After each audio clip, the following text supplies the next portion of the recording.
Hi Dave, I just thought I'd start this little video by showing you the temperature on the wall of my garage. It's reading about 81, 82 degrees in here. But anyway, I promised I was going to show you this stuff that I made. This is the workbench that I told you I just made. I already had one in the garage. There's one right there that was in the garage when we bought the house, and then I just took and duplicated it and built another one here. This is made all out of 2x4s and just some sheets of plywood. And then next is the cabinets, which here you see 4 of the smaller cabinets there, and then next to them I got 2 of the larger size cabinets, and as I already told you, they're already full of junk and whatnot, but I'm glad to have them. Now, right underneath those cabinets, up against the wall, this tabletop here that you see is the old crate dining room table that we used to use, and I took the trestle off of it, and I have it, I don't know if you can see it or not, but just under the table there on the wall you can see wherever the hinges are connected, and then I have legs on the front of it that I have connected, that I basically made put some dowels into it and drilled holes through the tables and connected it this way. And then what happens, you see that like right now I got stuff sitting on top of it and I got stuff stacking under it. When I get ready to pull a car in here, whenever Debbie shows up, I just pull this stuff out, pull it, put it away, and then lay the thing back down and get flat against the wall and put stuff back up there. So here, if I can show you this, I don't know if the way the sun's shining in the garage right now, if it's going to let me be able to see this, but this is my thickness sander that I built, and the way this works, stuff off of it, a little bit better shot of it. If you were to look inside of it, and pull this is a dust cover.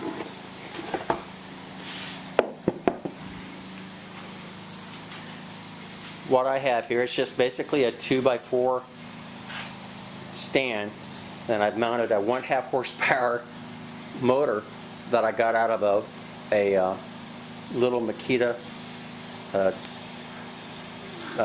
hobby table saw I had. I mounted that, connected, went to Northern Parts and got a metal pulley, put a pulley on it, got a belt, and then I made this drum here. This drum is just some disc I cut out just out of plywood using a 5-inch circle cutter, and then glued them up and stuck them on a 3/4 inch steel pipe. I got these pillar bearing blocks also from Northern Tools and mounted them on here, and then this pulley here, that's a wood 5-inch pulley that I actually went over to Jean Belcher. She cut it out on let me cut it out on a lathe that she's got, and I made that so I have a pulley here for this thing.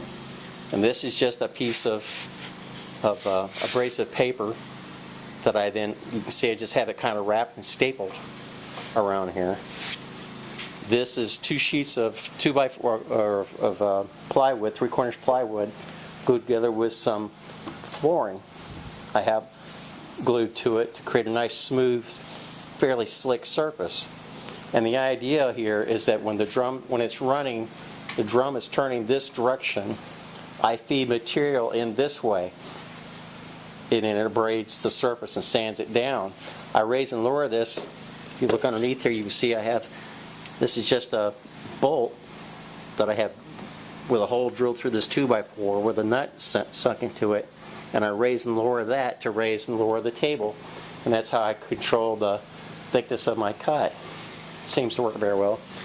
And this part here that I took off initially is a cover that I put on it,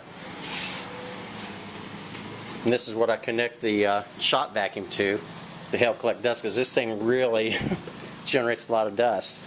That's been pretty much all the big projects I've done. I have a table saw here that I got, which is part of the stuff I bought from the Belchers. I've done a lot of work to this thing. I have a zero clearance insert that I made that I put in here. This is a fence that I just built this because the one that comes from Craftsman that comes with it is just a piece of junk. So I built this myself and basically came up with my own system of securing it, locking it down, basically using a block that I screw in tight here. It's really just a sort of a glorified T-ruler, except that it can be bolted and then clamped to the table to make it tight, and it's very accurate. So, and it's easier, believe it or not, it's actually easier using the one that came with the Sears thing because I don't have to mess with this as much to make an accurate cut. So that's pretty much what I've been doing woodworking wise. Cabinets, this table, the stuff for that thing, thickness sander, the new table. Oh, I also built this little thing here. That's the trestle that was on the table over here is now over here. I had a piece of plywood. I just stuck that on there smaller, so it's still got the table. It's just smaller size now, so I can use it for stuff.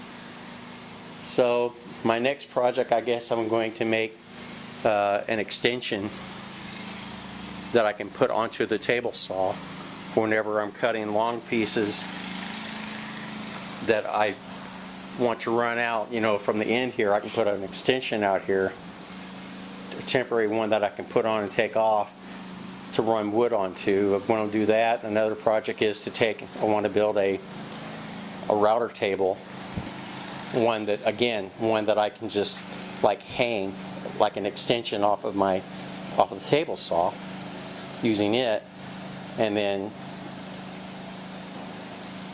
just work from there. I find that the table saw is really pretty much the main tool I use. I'm more than any. I use everything here. I got the table saw. I already showed you the thickness sander I built. Here's the Craftsman bandsaw, 12-inch one. There's a Ohio drill press, table drill press I got over there. There's a little scroll saw and a bench grinder that I have set up as a buffer polisher next to it. That's really kind of pretty much it. And I've been using that. I use my chop saw here for a lot of my cutting. Actually, I've been using. Seems like the way things have been going, I've been doing a lot of my cross cutting just using the chop saw. Then I do ripping on the table saw. So, but anyway, that's pretty much what's going on. Hope you have a good day. Enjoy the video. Bye.